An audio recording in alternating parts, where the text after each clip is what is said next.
सभी दोस्तों को नमस्ते। सबसे पहले आज हमारे साथ जो हैं ये गिरधारी जी हैं, जिनके आसपास काफ़ी खेत वगैरह हैं। तो इनसे कुछ मेरे सवाल रहेंगे और ये कुछ उन सवालों के जवाब देंगे। तो गिरधारी जी, सबसे पहले आप ये बताइए कि यहाँ पे आपके खेत कहाँ पर है? ये पास में खेत है हमारे इधर ही।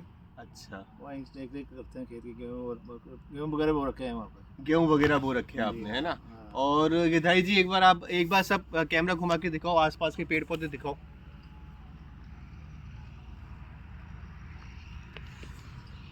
तो गिरधारी जी, मेरा सवाल है कि जैसे हमने इधर पेड़ पौधे लगा रखे हैं, जी। तो इसके लिए आपको क्या लगता है कि क्या फायदे हैं पेड़ पौधे लगाने से? भाई इससे स्वस्थ हवा मिलती है।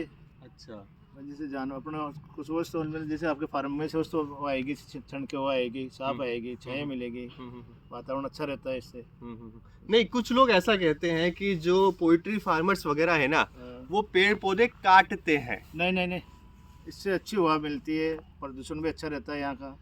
हाँ हाँ हाँ हाँ। अब देख लो, आपको घूम के देख लो कितना अच्छा बना रखा वो है। दिखाओ एक बार, नीम वगैरह के पौधे भी दिखाओ सबको कि नीम वगैरह और कितने पेड़ पौधे लगे हुए हैं। जो लोग कहते हैं ना कि जो पोल्ट्री फार्मर्स वगैरह है वो पेड़ पौधे काट रहे हैं, तो ऐसा कुछ भी नहीं है। नहीं, पेड़ पौधे रहने चाहिए फार्म पे। रहने चाहिए, इससे शुद्ध हवा आती है, शुद्ध हवा आती है। जिससे कि बच्चों का, हमारे जो फैमिली मेंबर्स हैं उनको भी शुद्ध हवा मिलती है। और जो जानवर वगैरह जैसे हमारे जैसे देखो डॉगी को भी दिखाओ, ये कुत्ते वगैरह भी मस्त इसी हवा में बैठे रहते हैं। उधर पीछे भैंसे दिख रही है, भैंसे ये भी स्वस्थ बैठी है, स्वस्थ बैठी है मस्त तरीके से।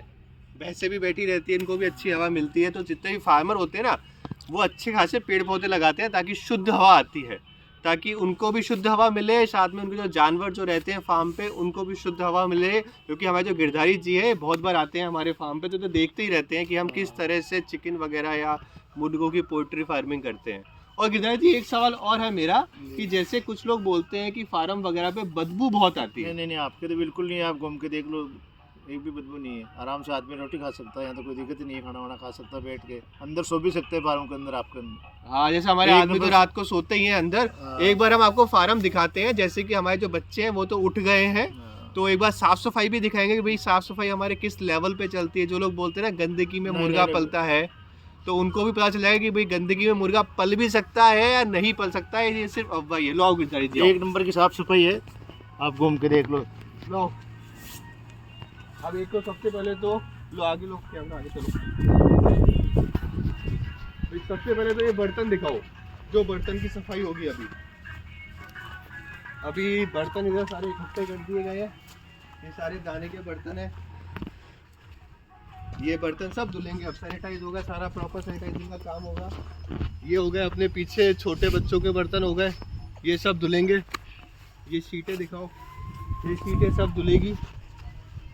और जो लोग बोलते हैं ना खाद की स्मेल आती है, या कुछ लोग आते हैं। अब गिरधारी जी, आप यहाँ पे खड़े हो, सबसे पहले तो इनको देखो। अब आप ये बताइए, आपको यहाँ बदबू लग रही है, आप यहाँ खड़े हो सकते हैं या नहीं खड़े हो सकते? बिल्कुल साफ है, एक नंबर, एक नंबर है सब कुछ है। बिल्कुल वो 1% उधर दिखाओ, वो रचका भी देखो उग रहा है, रचका वगैरह की यहाँ पे खेती हो रही है। 1% भी बदबू नहीं है। क्योंकि क्या है कि जितना ज़्यादा पेड़ पौधे लगते हैं ना, उतना ही अच्छा वेंटिलेशन रहता है, जिससे कि अच्छा रहता है बच्चों के लिए, हर चीज़ के लिए। ये लकड़ी वगैरह है जो अभी आएगी, और जो कि इससे टेम्परेचर बनता है सर्दियों के दिन हम बनते हैं। सर्दियों के दिन में। अब कुछ दिनों के अंदर अभी सफाई का कार्यक्रम शुरू ही हुआ है, क्योंकि बच्चे निकले हैं। अब अंदर आओ। अब आपको दिखाते हैं सफाई का लेवल क्या होता है। जो लोग बोलते हैं ना फार्म की सफाई कम रहती है या रहती है ना, अब ये देखो पूरे फार्म को, ये देखो पूरी तरह से अभी गुड्डा, नीचे की जमीन की जो खाद है वो उठाई गई है। क्योंकि जो सबसे ज़्यादा स्मेल आती है ना, वो खाद की वजह से ही आती है। हम क्या बीच में खाद वगैरह चेंज नहीं कर सकते ना, तो जब भी बच्चा पूरी तरह से जा तो पूरे फार्म की सफाई होती है, खाद वगैरह है। ये कुछ दाने के कट्टे पड़े हुए हैं जो कि अभी जाएंगे और दूसरा फीड तैयार होके आएगा। ये इस बार नया आया है मूंगफली का छिलका। इन कट्टों के ना मूंगफली का छिलका है, जो कि अब डलेगा लीटर के ऊपर। प्रॉपर सफाई का काम चल रहा है। अब अगले हफ्ते तक बच्चे आ जाएंगे, तो हम आपको आगे जो बच्चे आएंगे उनका फिर से वीडियो वगैरह दिखाएंगे कि कैसे क्या होता है क्या नहीं होता है। तो अब गिरधारी जी बताओ, जैसे कि अब आप कल भी आए थे, कल जब खाद उठ रही थी तो आपको क्या बदबू आ रही थी क्या? नहीं, बिल्कुल नहीं, साफ है। सफाई अच्छी थी, एक नंबर की सफाई है। और मक्खी मच्छर भी इधर बिल्कुल नहीं है हमारे फार्म के। मैं भी घूम के देखा भाई, ऐसी सफाई मैंने नहीं देखी कहीं भी। एक नंबर की सफाई, कहीं घूम लो फार्म में, ऐसी सफाई नहीं मिलेगी आपकी, ऐसी व्यवस्था और ऐसी सफाई नहीं मिलेगी आपको। हमको देख लो और कहेंगे कर लो सर्वे। अब ये देखो हवा कितनी अच्छी चल रही है, देखो पर्दे के ये उड़ रहे हैं, आपको उड़ते हुए भी दिख रहे होंगे इसके अंदर।